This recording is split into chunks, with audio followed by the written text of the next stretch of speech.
안녕하십니까? 박승호 역사TV입니다.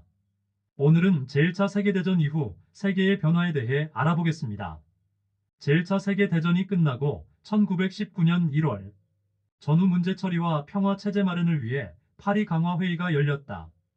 회의는 미국 대통령 윌슨이 제안한 14개조 평화 원칙에 기초하여 각 민족은 정치적 운명을 스스로 결정할 권리가 있으며 다른 민족의 간섭을 받지 않아야 한다는 민족 자결주의와 비밀 외교 폐지, 군비 축소, 국제평화기구 창설 등을 담고 있다. 특히 민족 자결주의는 식민 지배를 받고 있던 약소민족의 독립의지를 자극하였다.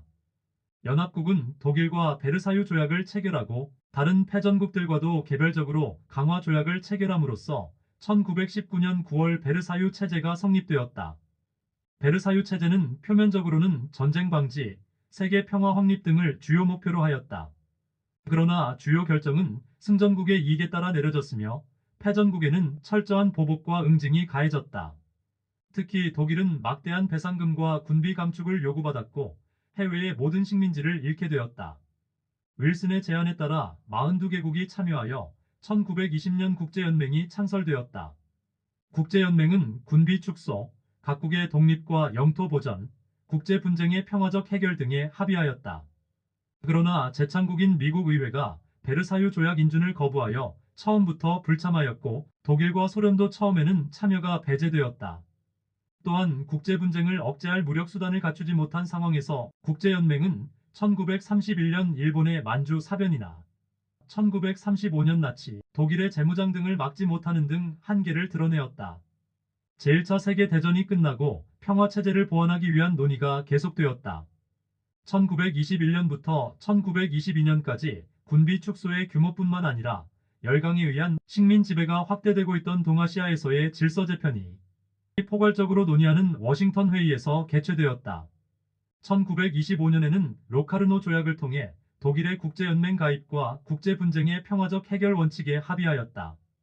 또한 1928년 프랑스 파리에서 영국, 미국, 프랑스 등 15개국이 국가 정책 수단으로서의 전쟁을 포기하고 분쟁 해결을 위한 전쟁이 불법임을 선언하는 켈로그 브리앙 조약을 체결하였으며 독일의 전쟁 배상금 부담을 덜어주기 위해 1924년 도스안과 1929년 영안을 결의하였다. 종전을 전후하여 유럽에서 민주주의가 크게 발전하였다. 독일에서는 1918년 바이마르 헌법을 바탕으로 설립된 공화국으로 바이마르 헌법은 소유권의 사회적 의무성, 인간의 생존권 등을 명시하여 세계 민주주의 국가의 헌법에 많은 영향을 끼쳤다. 오스트리아-헝가리 제국과 오스만 제국도 무너지고 공화정이 들어섰다. 이와 더불어 참정권이 확대되어 유럽 각국에서 노동자 계층과 여성에게 선거권이 부여되기 시작하였다.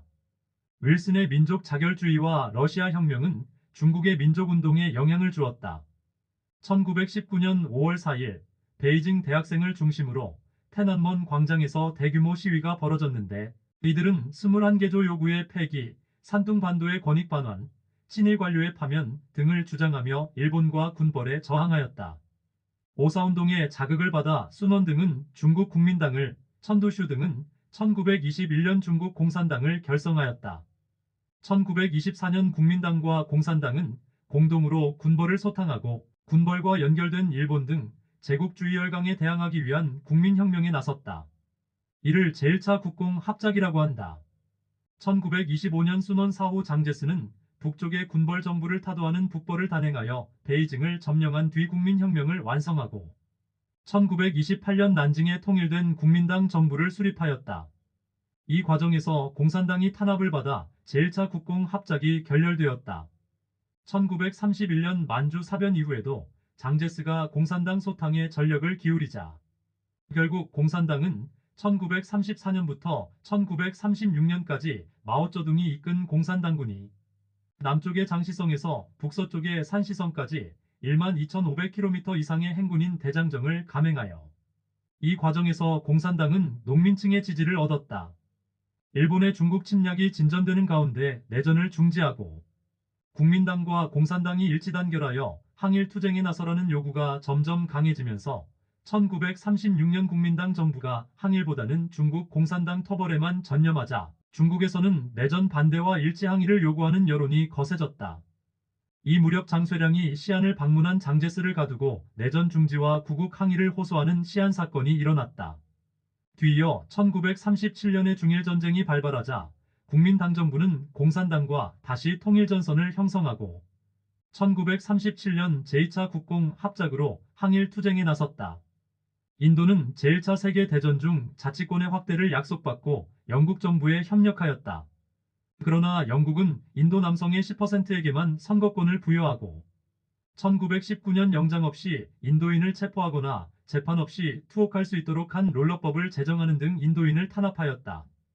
이에 간디는 롤러법의 폐지와 완전 자치를 요구하며 영국의 위협에 폭력으로 대응하지 않는 대신 영국의 법률, 명령을 따르지 않는 방식의 민족운동인 비폭력 불복종 운동을 전개하였다. 네루는 인도의 완전한 독립을 요구하며 1929년 인도 독립동맹을 결성하고 영국의 식민 지배에 저항하였다. 결국 영국 정부는 1935년 신인도 통치법을 제정하여 군사와 외교를 제외한 인도인의 자치를 인정하였다. 베트남은 독립을 보장받는 조건으로 제1차 세계대전에서 프랑스를 지원하였다. 그러나 프랑스가 약속을 지키지 않자 호찌민은 1930년 베트남 공산당을 결성하고 민족운동을 주도하였다. 인도네시아에서도 1927년 수카르노가 인도네시아 국민당을 결성하고 네덜란드에 맞서 민족운동을 전개하였다. 제1차 세계대전에서 패배한 오스만 제국은 연합국에 의해 튀르크인이 거주하지 않는 지역의 영토를 대부분 잃고 내정 간섭을 받았다. 이에 반발한 무스타파 케말은 터키 공화국을 수립하고 정치 개혁을 단행하였다. 케말은 술탄 제도 폐지, 남녀 평등권 도입, 터키 문자 제정 등 근대화에 전력을 기울였다. 한편 영국은 제1차 세계대전 중 오스만 제국을 압박하고자 1915년 맥마흔 서한으로 아랍인에게 독립을 대가로 도움을 받았다. 동시에 유대인의 지원도 얻기 위해 1917년 벨푸어 서한으로 유대인의 국가 건설도 약속하는 이중 약속으로서 영국을 지원하였지만 전후 서아시아의 대부분은 영국과 프랑스의 위임 통치를 받게 되었다. 유대인은 팔레스타인 지역에서 국가 건설의 우선권을 확보하기 위해 팔레스타인 이주 운동을 전개하였다. 그 수는 점차 늘어났고 영국도 암묵적으로 이를 지원하였다. 이러한 상황은 아랍인의 감정을 자극하였다. 훗날 팔레스타인을 둘러싼 아랍인과 유대인 사이의 갈등을 초래하였다. 이상으로 제1차 세계대전 이후 세계의 변화에 대해 알아보았습니다. 다음 영상에서는 경제대공황과 전체주의 탄생에 대해 알아보겠습니다. 구독은 저에게 많은 힘이 됩니다. 안녕히 계십시오.